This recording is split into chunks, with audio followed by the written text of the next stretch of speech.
नमो भगवते वासुदेवाय। हरे कृष्णा। नमस्कार भक्तगण, मैं कविता तिवारी आप सभी का अपने चैनल में स्वागत करती हूँ। आज हम लोग जानेंगे जितिया व्रत यानी जीवी पुत्र का व्रत कब है, पूजा विधि, शुभ मुहूर्त से जुड़ी हुई संपूर्ण जानकारी के बारे में। हिंदू धर्म में जीवी पुत्र का व्रत का विशेष महत्व है। इस व्रत को जितिया या ज्योतिया व्रत भी कहते हैं। इस दिन माताएं अपने संतान की लंबी आयु के लिए व्रत रखती हैं। यह व्रत कठिन व्रतों में से एक माना जाता है। अश्विन मास की अष्टमी तिथि को जीवी पुत्रिका का व्रत रखा जाता है। इसमें माताएं 24 घंटे तक निराहार यानी निर्जला व्रत रखती हैं। संतान की लंबी आयु, अच्छे स्वास्थ्य, सुख समृद्धि के लिए यह व्रत रखा जाता है। माना जाता है इस व्रत के प्रभाव से संतान को किसी भी प्रकार का कोई कष्ट नहीं होता।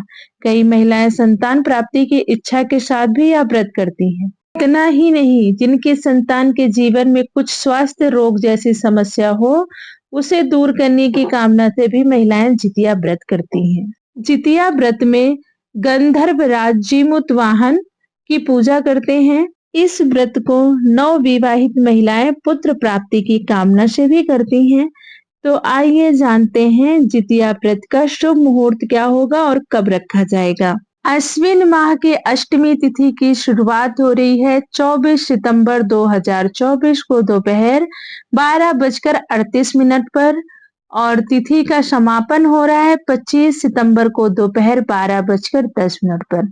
ऐसे में उदय तिथि के अनुसार जितिया व्रत बुधवार 25 सितंबर को रखा जाएगा। जीवी पुत्र का व्रत का नहाय खाए होगा 24 सितंबर को जितिया व्रत का नहाय खाए और 25 सितंबर को निर्जला व्रत माताएं रखेंगी। इसके बाद 26 सितंबर को व्रत का पारण किया जाएगा। पूजा का शुभ मुहूर्त होगा 25 सितंबर की सुबह 10:41 से लेकर दोपहर 12:12 तक। अगर संभव हो तो इसी शुभ मुहूर्त में पूजा करें, नहीं तो 25 सितंबर को आप किसी भी समय पूजा कर सकते हैं। आइए अब जानते हैं नहाय खाए के दिन कैसे पूजा की जाएगी, दिन की शुरुआत कैसे होगी। नहाए खाए के दिन महिलाएं नदी में स्नान कर घर में स्वादिष्ट भोजन बनाती हैं, जिसमें अरवा चावल का भात, अरहर की दाल, 5 से 7 प्रकार की सब्जी, पापड़, पकौड़ी बनाती हैं। परिवार के सभी लोग मिलकर एक साथ भोजन करते हैं। वही दूसरे दिन इस व्रत को निर्जला उपवास में रहकर जितिया पर्व करती हैं। नहाए खाए एक दिन पहले यानी सप्तमी को किया जाता है। अब आइए पूजन विधि जान लेते हैं। जितिया व्रत के दिन सुबह उठकर स्नान करें, इसके बाद सूर्य देवता की पूजा करें। अब घर के मंदिर में एक चौकी रखें, उस पर लाल रंग का कपड़ा बिछाएं। उसके बाद कपड़े के ऊपर थाली रखें। थाली में सूर्य नारायण की मूर्ति को स्थापित करें और उन्हें दूध से स्नान कराएं। सूर्य नारायण को दीपक और धूप अर्पित करें। इसके बाद भोग लगाकर आरती करें। अब मिट्टी या गाय के गोबर से सियार व चील की मूर्ति बनाएं। कुशा से बनी जीमूतवाहन की प्रतिमा की पूजा करें। इसके बाद जीमूतवाहन की प्रतिमा को धूप, दीप, फूल और चावल अर्पित करें। चील और सियारन की मूर्ति को तिलक लगाएं और उनकी भी पूजा करें। उसके बाद जीवी पुत्रिका व्रत कथा का श्रवण करें। अगर कोई कथा सुनाने वाला ना हो तो एक जोत जलाकर उसके सामने बैठकर स्वयं भी कथा कह सकते हैं। उसके बाद आरती करें और दान दक्षिणा करें।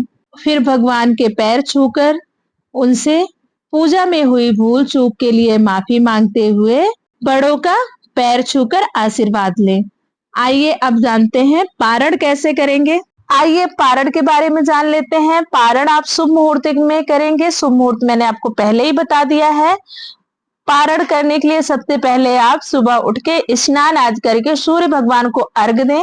उसके बाद जो प्रसाद चढ़ाया गया है उसे सब में वितरण करके स्वयं भी वही प्रसाद खाएं। उसके बाद आप पारण करेंगे। पारण में आप भात, मरुआ की रोटी और नौनी का साग खा सकती हैं। अगर ये नहीं भी है तो आप शुद्ध सात्विक भोजन बनाकर खा सकती हैं।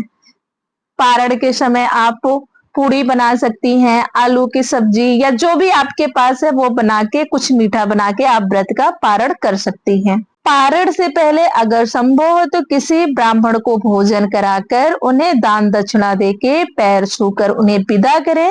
उसके बाद आप व्रत का पारण करें।